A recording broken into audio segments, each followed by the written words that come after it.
The greatest threat to your happiness isn't failure, rejection, or bad luck. It's the voice inside your own mind that never stops talking. Every day, it invents problems that don't exist, replays mistakes you can't change, and convinces you that peace is always one more achievement away. The Stoics warned about this trap over 2,000 years ago, and their solution is just as powerful today. Think about the last time you finally got something you had been chasing. Maybe it was a promotion, a new phone, better grades, more money, or simply the approval of someone whose opinion mattered to you. For a brief moment, you felt satisfied. But how long did that feeling actually last? A day? A week? Maybe only a few hours before your mind quietly whispered, "What's next?" That is the trap. Most people spend their entire lives believing happiness is waiting somewhere in the future. They tell themselves, "I'll finally be happy when I earn more, when I lose the weight, when people respect me, when life becomes easier." But every time they reach one destination, the mind immediately creates another.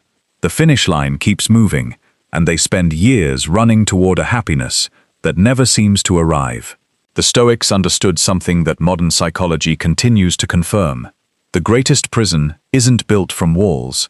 It's built from thoughts you never question. Marcus Aurelius ruled one of the largest empires in history. He possessed wealth, power, influence, and everything most people spend their lives chasing. Yet in his private journal, he rarely wrote about success. Instead, he constantly reminded himself to control his own mind. Why? Because he understood a truth that many people never discover.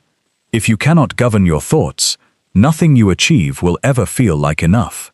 Your mind can turn a peaceful day into a disaster without a single thing changing around you. One careless comment from another person becomes hours of replaying conversations. One mistake becomes proof that you're a failure. One uncertain future becomes 100 imaginary disasters that haven't happened, and probably never will.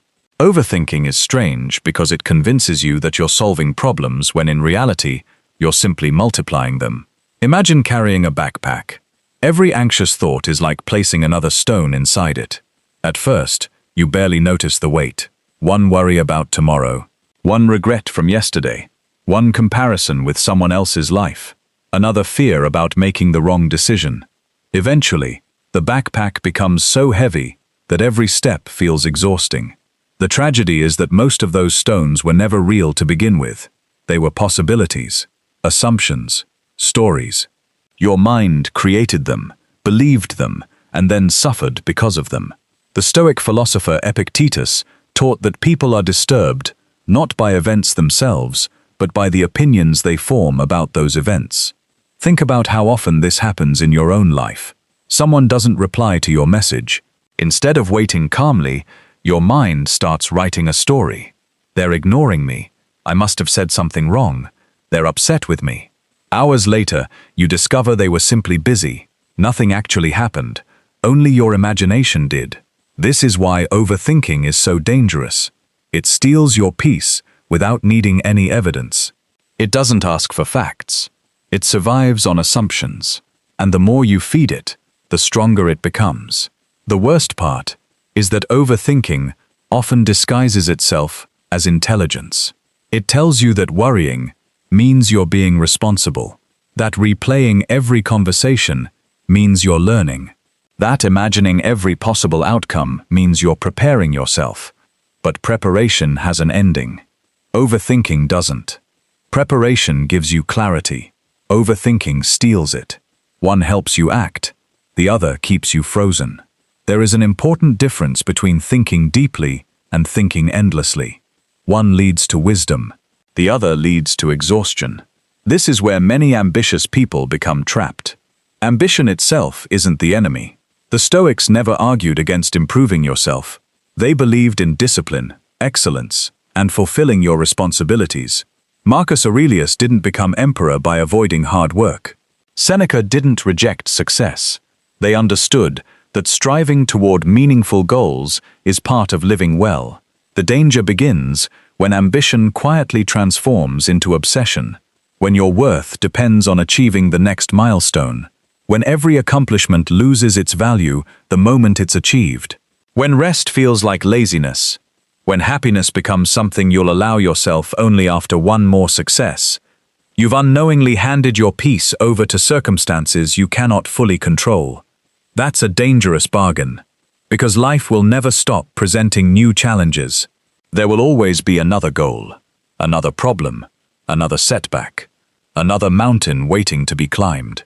If happiness always waits on the other side of achievement, you'll spend your entire life postponing it. And before you continue, if you're finding value in this lesson, take a moment to subscribe. Every week, we explore timeless Stoic wisdom that helps you build a calmer mind, stronger discipline, and a life that isn't controlled by fear or overthinking. The happiest people aren't necessarily those with the easiest lives. They're the people who stopped making happiness conditional. Most people believe unhappiness comes from losing a job, ending a relationship, failing an exam, or facing financial struggles. Those experiences are painful, and no philosophy can completely erase that pain. But the Stoics believed there is something even more destructive than misfortune. It's becoming unhappy with yourself, because external problems eventually pass, circumstances change, wounds heal, new opportunities appear. But if your own mind becomes your enemy, there is nowhere you can run. You wake up with it every morning, carry it through every conversation, and lie awake with it every night. This is why someone can have very little and still wake up grateful, and someone else can seemingly have everything, yet feel empty inside. The difference isn't always what they possess. It's the relationship they have with their own mind. Have you ever noticed how two people can experience the exact same event and respond in completely different ways? One person sees a setback and immediately believes their future is ruined. They replay the moment endlessly, wondering what they should have said or done differently. The other acknowledges the disappointment, learns from it, and moves forward. The event was identical, the suffering wasn't. This is one of the greatest lessons Stoicism offers. Life doesn't simply happen to you. Much of your experience is shaped by the meaning you attach to what happens.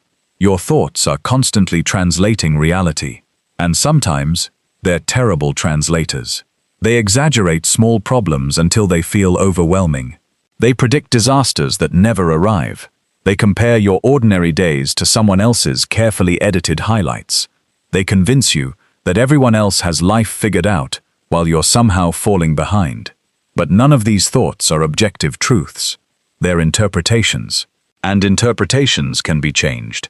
Marcus Aurelius often reminded himself that if something outside of him caused distress, the true source of that distress wasn't the thing itself. It was his judgment about it. And judgments, unlike the past or the future, are something we can learn to question. The next time your mind tells you, "This is the worst thing that could happen," pause. Ask yourself, is that actually true?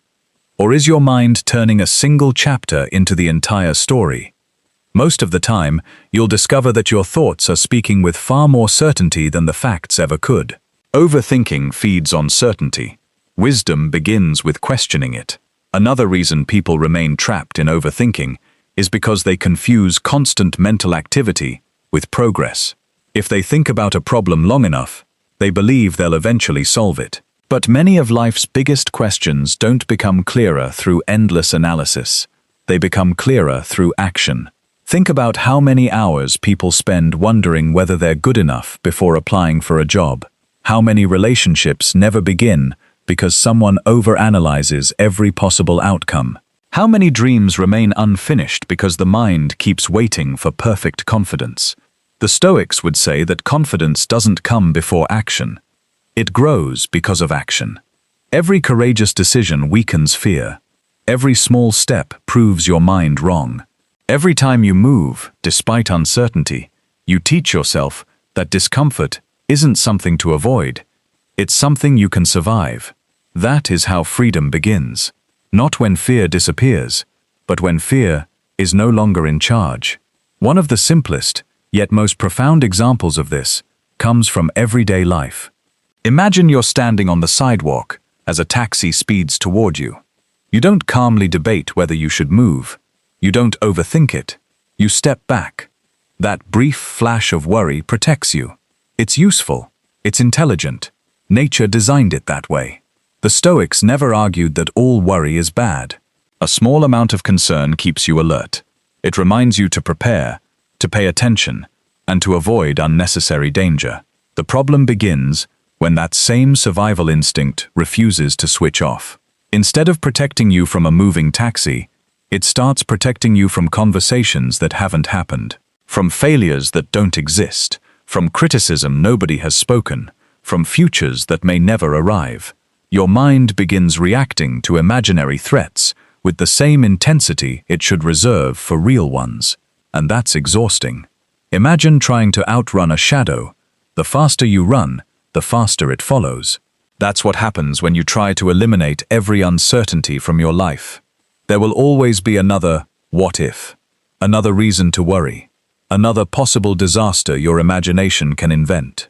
The goal, then, isn't to remove uncertainty.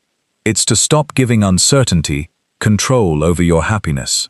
Because happiness was never meant to be the reward you receive after life becomes predictable. It comes from knowing that whatever life brings, you'll meet it with a steady mind. That's the kind of strength the Stoics spent their lives building. Not the strength to control the world, but the strength to remain unshaken by it. If this lesson is helping you see your own thoughts differently, take a moment to leave a comment below with one word: peace. It's a simple reminder, to yourself and to everyone watching, that a calmer mind is something worth practicing every single day. The greatest victory you'll ever achieve isn't over another person. It's over the part of yourself that keeps convincing you happiness is always somewhere else. For centuries, people have searched for the secret to happiness in places the Stoics warned us not to depend on. Some chase wealth, believing one more paycheck will finally silence the anxiety they carry inside. Others chase status, hoping recognition will make them feel worthy. Some spend years seeking the perfect relationship, convinced another person will complete what feels missing within them. None of these things are wrong. Money can make life more comfortable. Success can open doors. Relationships can bring joy, love, and meaning. The problem begins when you expect them to do a job they were never designed to do. No amount of money can quiet a mind that refuses to stop worrying. No promotion can make someone feel enough if they've spent years believing they aren't. No relationship can give lasting peace to someone who is constantly at war with themselves. This is why the Stoics insisted that happiness is an inside job, not because the outside world doesn't matter, but because your inner world determines how you experience the outside one. Imagine standing in the rain. One person spends the entire time complaining that the weather ruined the day. Another smiles, opens an umbrella, and keeps walking. Neither person controlled the rain, but each person experienced a completely different day. Life works much the same way. You cannot control every storm that arrives. You can only decide who you'll become while standing in it. Marcus Aurelius understood this better than most. He led an empire through wars, political betrayal, disease, and personal loss. If anyone had a reason to believe happiness depended on perfect circumstances, it was him. Yet his writings return to the same lesson again and again. Your peace depends less on what happens around you than on what happens within you. That doesn't mean pretending pain doesn't exist. It means refusing to let pain define your entire life. There is a quiet strength in accepting reality instead of arguing with it. Think about how much energy people waste wishing the past had been different. They replay old conversations. They relive embarrassing moments. They imagine better decisions. They rewrite memories in their minds, hoping that somehow today's suffering will disappear if yesterday changes. But yesterday is beyond negotiation. Every minute spent arguing with it is a minute stolen from today. The Stoics had a simple question whenever they faced hardship. What is within my control right now? Not tomorrow, not last year. Right now. Can you control another person's opinion? No. Can you control whether everyone understands you? No. Can you control whether life is always fair? No. But you can control whether you respond with patience or anger. You can control whether you learn from failure or become trapped inside it. You can control whether your next thought is one of gratitude or one of resentment. These choices seem small, but repeated every day, they shape your entire character. Most people wait for life to improve before they decide to feel better. The Stoics reversed that order. They improved the way they thought first, and slowly, their experience of life began to change. This doesn't happen overnight. Your mind has spent years practicing worry. It won't suddenly become peaceful after hearing one video. Just as the body grows stronger through daily exercise, the mind grows calmer through daily practice. Every time you notice yourself imagining the worst and gently return to the present, you're training your mind. Every time you stop comparing your life to someone else's, you're training your mind. Every time you accept what you cannot control instead of fighting it, you're training your mind. These moments may seem insignificant, but they are slowly building a person who cannot be shaken as easily as before. And perhaps that's what lasting happiness really is. Not constant pleasure, not endless excitement, not a life without problems, but the quiet confidence that whatever happens tomorrow, you won't lose yourself because of it. That kind of happiness cannot be bought. It cannot be given to you by another person.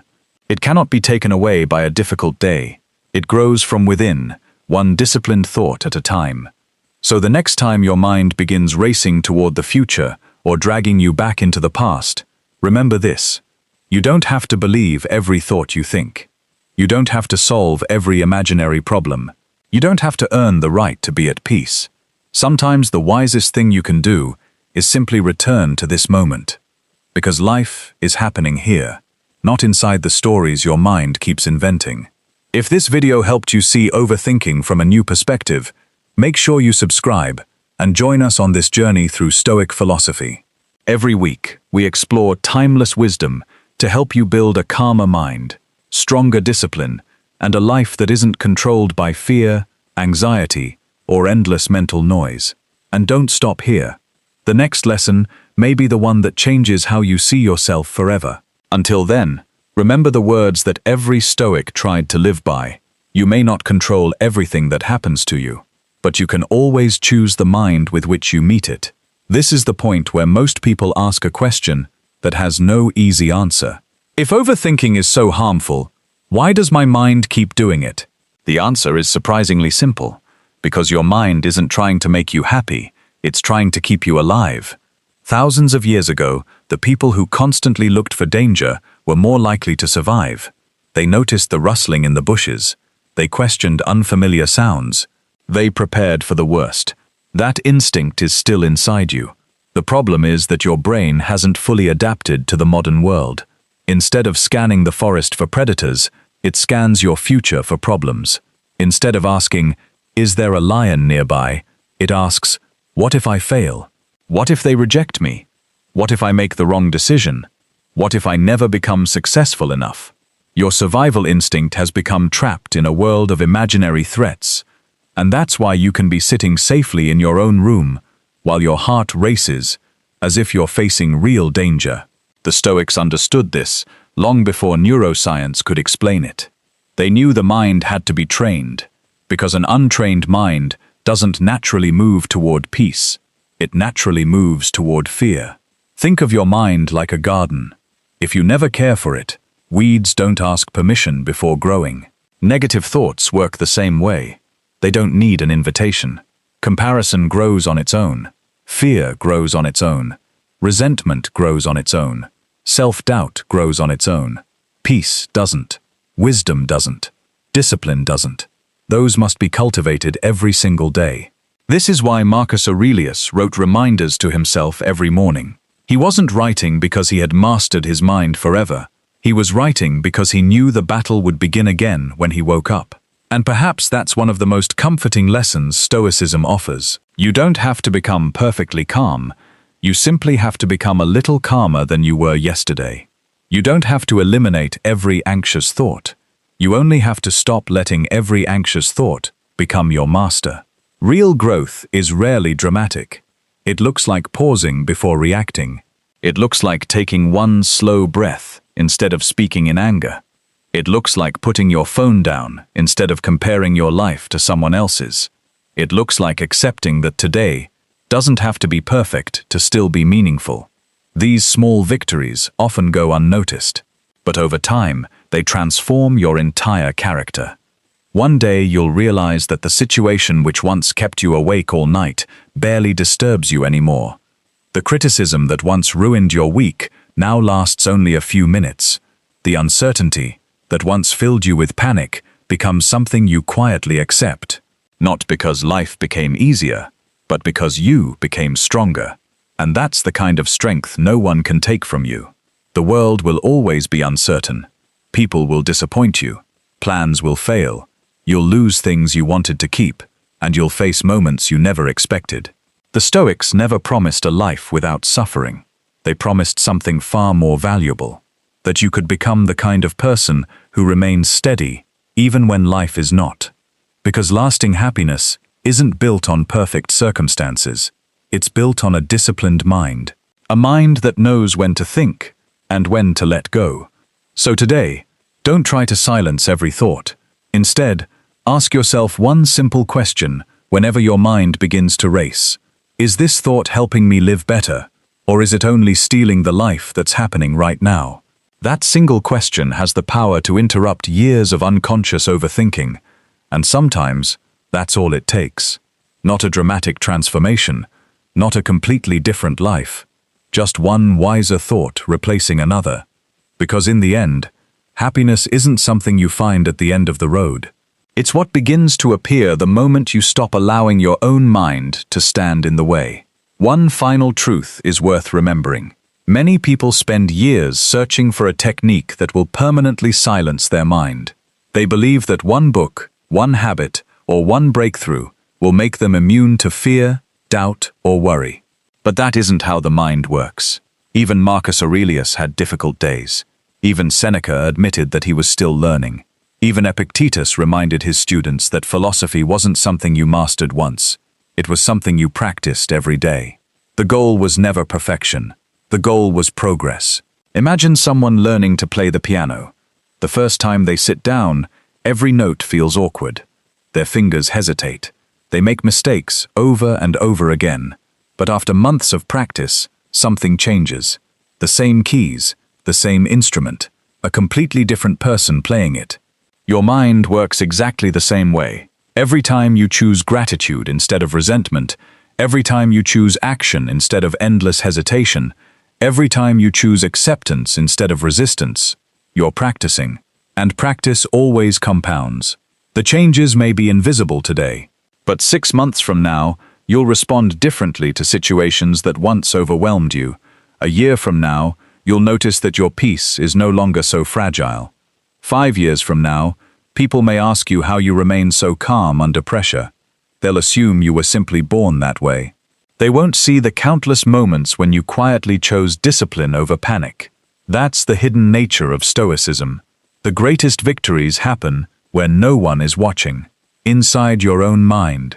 So as you leave this video, don't try to remember everything we've discussed. Remember just this: you are not your thoughts. You are the one who observes them. You are not every fear your mind creates. You are the one who decides whether to believe it. And you are not doomed to spend the rest of your life chasing happiness somewhere in the future. Happiness begins the moment you stop making it dependent on things you cannot control. The Stoics understood that life will never stop changing.